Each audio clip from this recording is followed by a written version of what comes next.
Hey, welcome to a new video. In this video, I will cover everything about JSON, from JSON deserialization to generating a model class and fetching data from an API and displaying it in our Flutter app. So I'm going to divide this video into three parts, and let's start with JSON deserialization.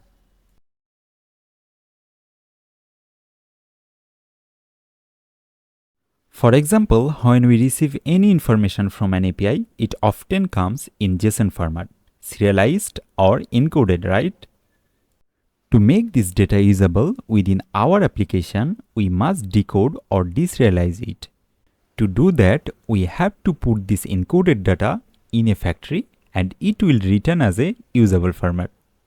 In this case, this factory is a model class which will format our data. It will take a map containing key value pairs representing the person's attributes and return an instance of the person's class, which is formatted and ready for use.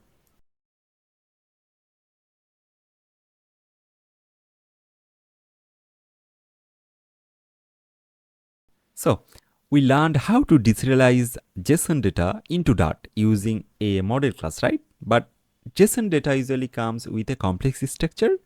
Making a manual model class for that is time consuming. Let's take a slight complex JSON with a nested object and a list, and making a model class for this could be boring, right?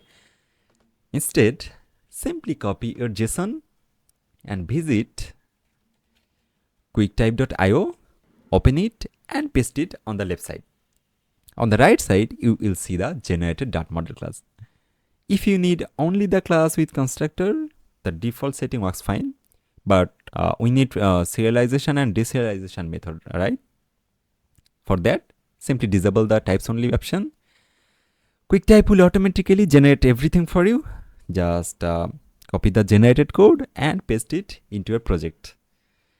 I have already did it. So now we have a complete model that can take JSON and return process data ready for use in our app, right?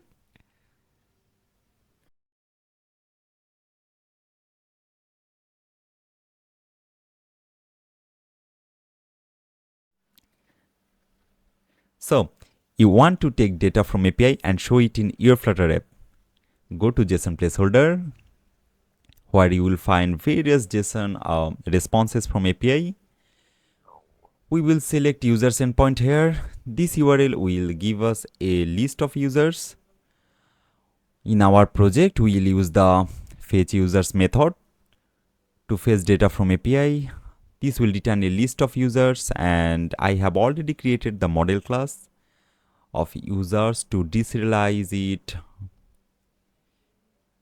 And we are using the HTTP package here, which is one of the great packages of Dart to fetch data from API.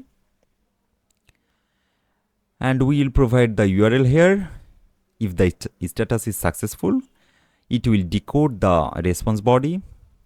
We then convert it into usable data format using our model class and return it from this method.